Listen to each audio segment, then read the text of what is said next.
بسم اللہ الرحمن الرحیم۔ محترم ناظرین کرام، ایک انتہائی دلچسپ اور ایمان افروز واقعہ پیش کرنے جا رہا ہوں۔ کہا جاتا ہے کہ ایک ترکی کا بادشاہ تھا جس کا نام بغبو کبیر تھا۔ اس کی کوئی اولاد نہ تھی۔ بالآخر اس کے ہاں ایک بچی پیدا ہوئی۔ جب وہ بچی بڑی ہوئی تو اسے پاگل پن لاحق ہو گیا اور وہ لوگوں سے دور دور رہنے لگی۔ بادشاہ کو بھی اس بات سے آگاہ کیا گیا کہ اس کی بیٹی کو جنون لاحق ہو گیا ہے، تو بادشاہ نے تمام شہروں میں اپنے کارندے بھیج دیے اور اعلان کروا دیا کہ جو بھی شخص میری بچی کا علاج کرے گا میں اس کی شادی اپنی بچی سے کر دوں گا۔ یہ اعلان سن کر بہت سے طبیب آئے اور اس بچی کا علاج کرنے لگے، لیکن اسے کوئی افاقہ نہ ہوا۔ بادشاہ یوں کرتا تھا کہ جو بھی حکیم اور طبیب اس کی بچی کا علاج کرنے میں ناکام ہو جاتا تو بادشاہ اسے قتل کروا دیتا۔ اس طرح بہت سے لوگ اپنی جانوں سے ہاتھ دھو بیٹھے۔ حضرت حسن بصری رضی اللہ تعالی عنہ کو جب اس بات کا علم ہوا تو آپ نے فرمایا، مجھے اس مصیبت سے لوگوں کو نجات دلانی چاہیے۔ لہٰذا آپ بھی وہاں تشریف لے گئے اور لوگوں سے کہا کہ اس بچی کو لاؤ، میں اس کا علاج کروں گا، میں بھی طبیب ہوں۔ آپ کو بتایا گیا کہ وہ بچی تو عرصہ دراز ہوا کہ فلاں جنگل کی طرف بھاگ گئی ہے، کیونکہ اس کا علاج کسی کے بس کی بات نہیں۔ آپ نے یہ سنا تو اس جنگل کی طرف چل دیے۔ وہاں جا کر آپ نے جنگل کے باہر کھڑے ہو کر بلند آواز سے پڑھا، اعوذ باللہ من الشیطان الرجیم۔ اس کے بعد آپ نے سورہ بقرہ کی تلاوت شروع کر دی۔ ابھی آپ نے چند آیات ہی پڑھی ہوں گی کہ اس بچی نے آپ کی آواز سنی اور چیختی ہوئی درختوں کے ایک جھنڈ سے باہر آ گئی اور کہنے لگی، اے ابو الحسن نوری رضی اللہ تعالی عنہ، آپ میرے حبیب کا کلام پڑھ رہے ہیں۔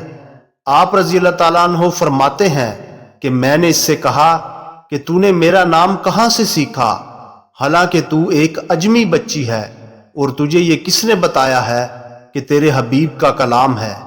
تو وہ بچی کہنے لگی، اے شیخ، کیا آپ کو علم نہیں کہ میں نے اس لیے یہ روپ دھار رکھا ہے اور یہ حالت بنا رکھی ہے تاکہ اپنے آپ کو لوگوں سے بچا سکوں اور لوگوں سے دور رہ سکوں۔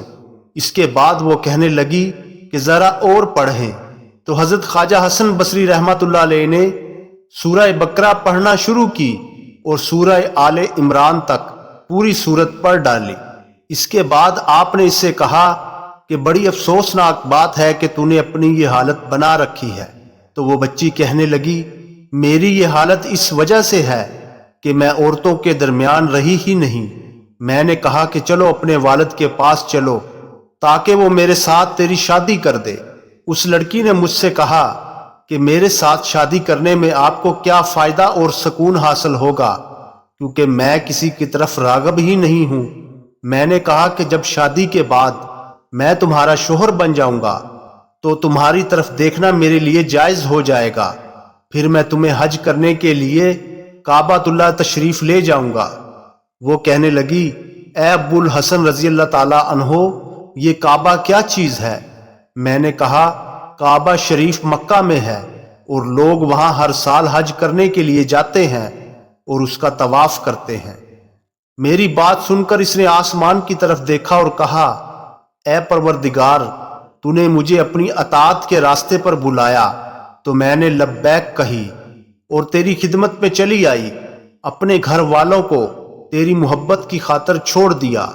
اس دنیا میں تیرا گھر ہے، تیرے بندے اس کا طواف کرتے ہیں، کیا مجھے تو کعبہ نہیں دکھائے گا؟ یہ کہہ کر وہ ایک سمت تیز تیز چل دی۔ میں بھی اس کے پیچھے ہو لیا۔ اچانک ہمارے سامنے ایک جگہ آ گئی جہاں پر ایک نہر جاری تھی۔ وہ لڑکی اس نہر پر سے چلتی ہوئی دوسری جانب چلی گئی اور میں اس پار اپنی جگہ پر کھڑا اسے دیکھتا رہ گیا۔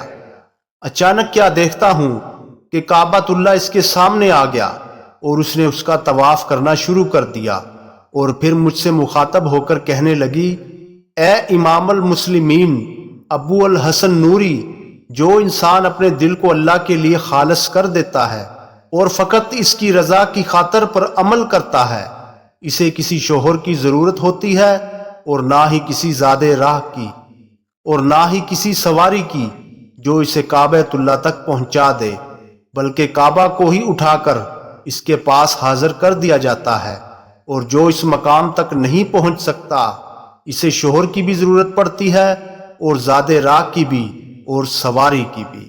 تو محترم ناظرین کرام، امید ہے آپ کو یہ واقعہ پسند آیا ہوگا، لہٰذا ویڈیو کو لائک کر دیں، چینل کو سبسکرائب کر دیں اور بیل آئیکن کو دبا دیں تاکہ آپ کو ہر نئی آنے والی ویڈیو کی اطلاع بر وقت ملتی رہے۔ جزاک اللہ۔